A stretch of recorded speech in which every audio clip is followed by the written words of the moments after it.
इब्डो के 49वें विश्व सम्मेलन में आज हमारे बीच में भारत सरकार के पेट्रोलियम, प्राकृतिक गैस, आवास, शहरी विकास विभाग के माननीय मंत्री श्री हरदीप सिंह पुरी जी, जिनका एक लंबा अनुभव विदेश सेवा में रहा, अब उनके अनुभव का लाभ देश के विकास में मिल रहा है।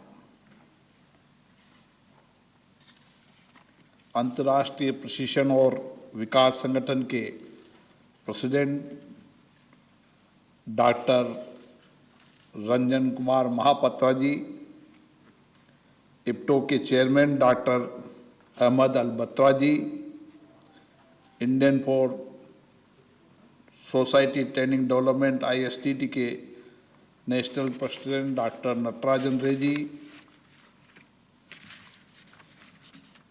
इस कॉन्फ्रेंस के चेयरमैन, जिनका शिक्षा और टेक्निकल क्षेत्र में लंबा अनुभव रहा है, डॉक्टर विनयशील गौतम जी, इप्टो के समन्वय समिति के चेयरमैन क्रिस मैटकोन जी, देवियों और सज्जनों, मैं सबसे पहले इस कॉन्फ्रेंस में आए राष्ट्रीय, अंतर्राष्ट्रीय स्तर के सभी इस संस्था के पदाधिकारीगण, प्रतिनिधिगण, आप सबका मैं हार्दिक स्वागत करता हूं। आज इस कॉन्फ्रेंस में कई देशों के एक्सेलेंसी भी आए हैं,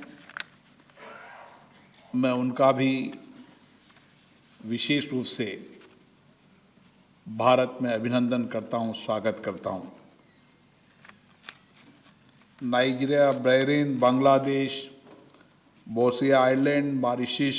UK, ओमान, जॉर्डन, सभी देशों के प्रतिनिधि जो भारत इस कॉन्फ्रेंस में आए, आप सब अपने विचारों को, अनुभवों को साझा करेंगे और किस तरीके से हम सरकारी क्षेत्र में, सार्वजनिक क्षेत्र में, निजी क्षेत्र के संगठनों में और अन्य कॉमर्शियल निकायों में कर्मचारियों के उत्कृष्ट प्रशिक्षण, उनकी पर्सनालिटी डेवलपमेंट, उनके विकास और उनके कार्य पद्धति के अंदर नए परिवर्तन के साथ हम कैसे उनकी कार्य पद्धति, कार्य क्षमता, कार्य बल को बढ़ा सकेंगे। इसके लिए देश और विदेश से आए सभी लोग आपस में चर्चा, संवाद, अपने अनुभव को एक दूसरे को साझा करेंगे। इप्टो के 5 दशक पहले जेनमा में इसकी स्थापना के साथ, इस लक्ष्य के साथ कि मानव संसाधन के विकास के लिए हमें एक व्यापक राष्ट्रीय, अंतर्राष्ट्रीय योजना बनानी चाहिए, ताकि हम किस तरीके से इस संगठन के माध्यम से व्यक्तित्व का विकास कर सकें, कार्य निष्पादन, उत्पादकता को बढ़ा सकें और सतत विकास के साथ साथ नए कौशल, ज्ञान, प्रौद्योगिक नई तकनीकी का उपयोग विश्वव्यापी कर कर किस तरीके से अपने अपने देशों के अंदर हम उत्पादकता बढ़ा के साथ साथ हम मानव संसाधन को भी बेहतरीन तरीके से कौशल कर सकें, इसके लिए संस्था लगातार काम कर रही है। और इस संस्था का पूरा नेटवर्क अंतर्राष्ट्रीय बना है ताकि उन प्रगतिशील देशों में और विकासशील देशों में, अविकसित देशों के अंदर किस तरीके से नई टेक्नोलॉजी का प्रयोग करते हुए मानव संसाधन को उत्कृष्ट बनाकर हम अपनी उत्पादकता के साथ साथ हम अपने अपने देश के अंदर विकास के नए आयाम प्राप्त कर सकें। लगभग 50,000 से ज़्यादा प्रोफेशनल्स इस संस्था में प्रतिनिधित्व करते हैं और समय समय में परिवर्तनों के साथ ये संगठन आमूलचूल परिवर्तन करने की दिशा में काम करता है और देश और विश्व में नई आने वाली चुनौतियों का किस तरीके से मुकाबला कर सके और नई चुनौतियों को किस तरीके से अवसर में बदल सके, इसके लिए लगातार ये संगठन काम करता रहता है। और इसीलिए क्योंकि अब दुनिया एक है, अब दुनिया एक है तो उसमें कनेक्टिविटी का, उसमें प्रौद्योगिकी का सबसे ज़्यादा उपयोग हो रहा है। और कई दुनिया के अंदर एक देश के अंदर किसी भी टेक्नोलॉजी को तुरंत प्रभाव से वो टेक्नोलॉजी पूरी देश की नई टेक्नोलॉजी बन जाती है। अब उस टेक्नोलॉजी के लिए हमें एक प्रशिक्षित कार्यबल की आवश्यकता पड़ती है। इसके लिए हमें वो मानव संसाधन की आवश्यकता पड़ती है जो नए क्षेत्रों में स्किल्ड हो। और इसलिए हमारे प्रधानमंत्री जी ने 2014 के बाद इस देश के अंदर स्किल के माध्यम से, नई टेक्नोलॉजी के माध्यम से बदलती दुनिया के अंदर बदलते भारत की दिशा तय की है। और आज दुनिया के अंदर प्रधानमंत्री नरेंद्र मोदी जी के नेतृत्व में हम हमारे नौजवानों को नई टेक्नोलॉजी से, नए कार्य बल के आधार पर, बेहतरीन स्किल के आधार पर हमने भारत की क्षमता को बढ़ाने का काम किया है। और इसीलिए अलग अलग सेक्टरों के अंदर, जिन सेक्टर के अंदर भारत किसी समय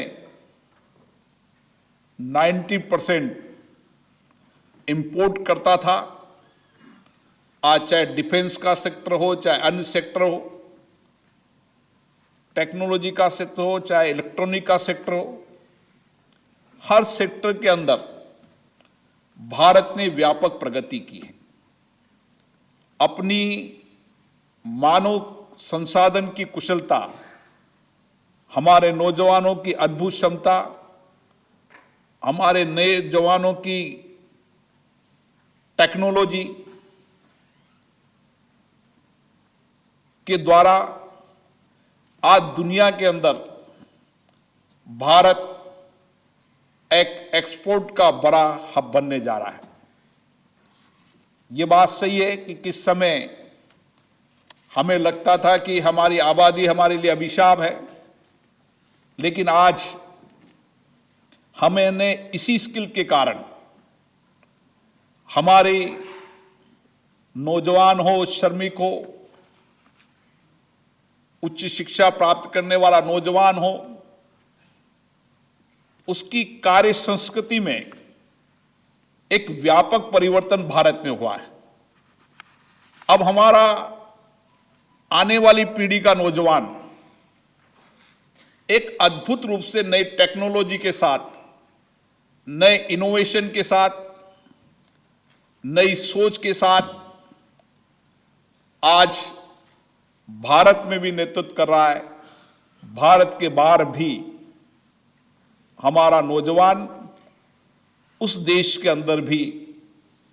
प्रगति खुशहाली लाने में भारत के नौजवान का बहुत बड़ा योगदान है। ये बात सही है कि जिस जिस तरीके से चुनौतियां परिवर्तन होती है, भारत उन चुनौतियों का मुकाबला करने के लिए उतनी तत्परता से तैयार रहता है। इस वैश्विक कोरोना महामारी ने हम नई कार्य संस्कृति को हमने किस तेजी से अपनाया। हमारे मंत्री जी अभी बता रहे थे कि दुनिया के अंदर इतनी बड़ी आबादी के अंदर कोरोना का नियंत्रण करना, उनकी वैक्सीनेशन करना, चिकित्सा इंफ्रास्ट्रक्चर को कम समय के अंदर बढ़ाना के साथ साथ जो आप बात करते हैं, आप जो चर्चा करेंगे कि नई टेक्नोलॉजी, नई स्किल्ड, उस स्किल्ड को हमने जो चीजें भारत में हम बनाते नहीं थे कभी, हमने कम समय में हमारी स्किल इतनी तेजी से, त्वरित गति से काम करती है कि हम दुनिया के अंदर आज एक बड़े हब बन चुके हैं। और यही कारण है कि हमने हमारी अपनी वैक्सीनेशन डेवलप की और इतनी बड़ी मात्रा के अंदर वैक्सीनेशन को लगाने का काम किया। यही हमारी त्वरित कार्य प्रणाली में त्वरित रूप से हमारी रणनीति को परिवर्तन करने और रणनीति में हमारी बेहतरीन स्किल का उपयोग करने के लिए एक विशेष प्रयास भारत में किया है। ये बात सही है कि कोरोना के कारण पूरे विश्व के अंदर डिस्टर्बेशन हुआ, अवरोधक आए,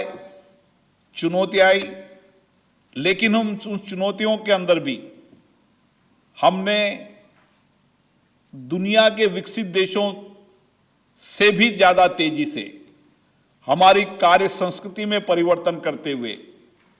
कोरोना के समय ही हमने दुनिया के अंदर हमारे नौजवानों ने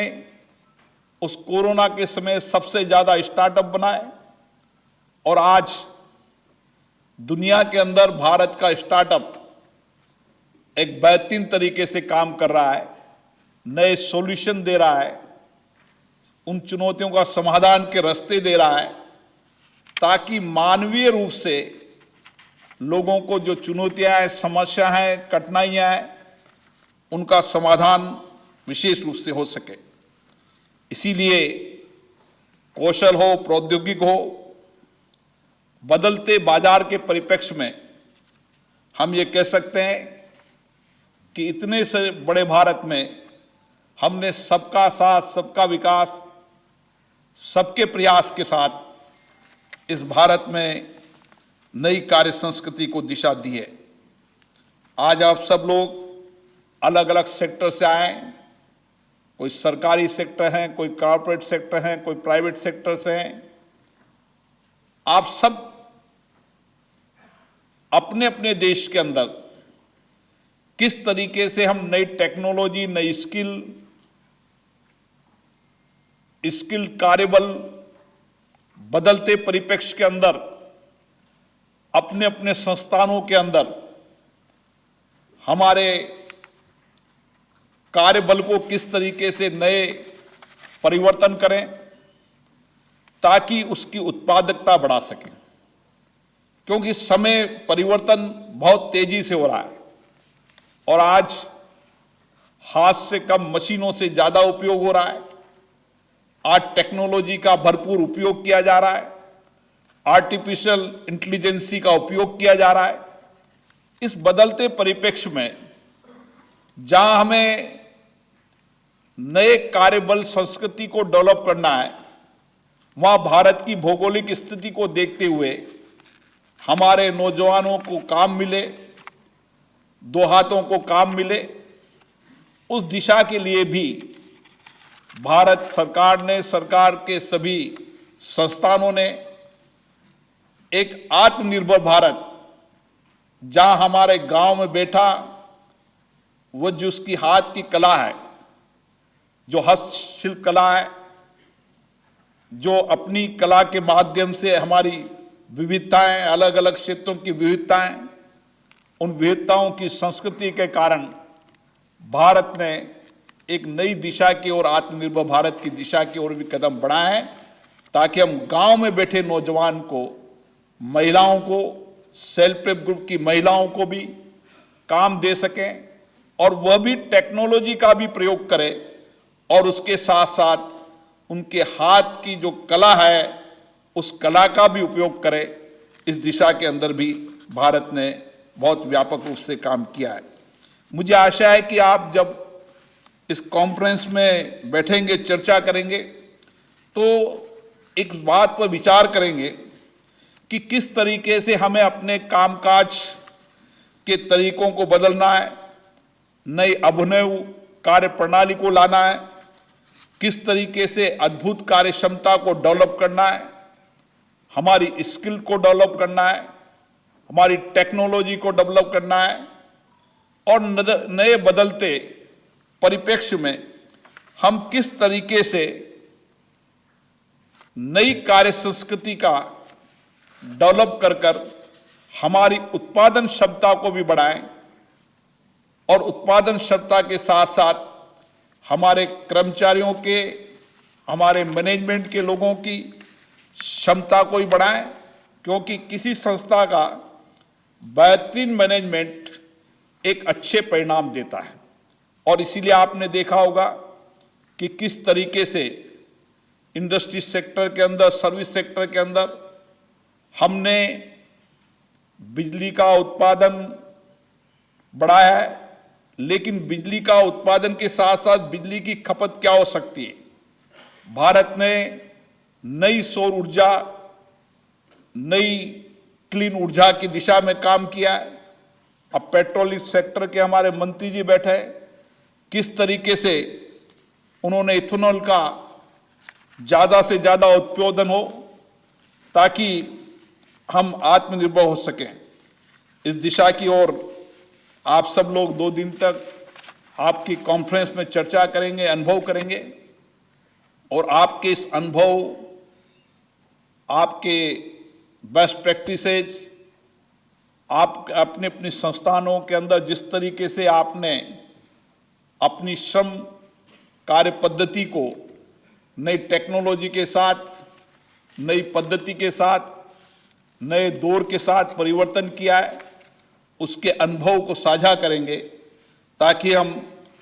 अपने अपने देश के अंदर उत्पादकता को बढ़ा सकें और उत्पादकता को बढ़ाने के साथ साथ हम अपने देश के अंदर नए लोगों के रोजगार के अवसर देते हुए किस तरीके से हम अपने संस्थानों के अंदर बेस्ट मैनेजमेंट के आधार पर हम कम लागत में ज़्यादा उत्पादन की दिशा की ओर काम कर सकें। आप सभी को इस कॉन्फ्रेंस के लिए बहुत बहुत शुभकामनाएं, बहुत बहुत बधाई।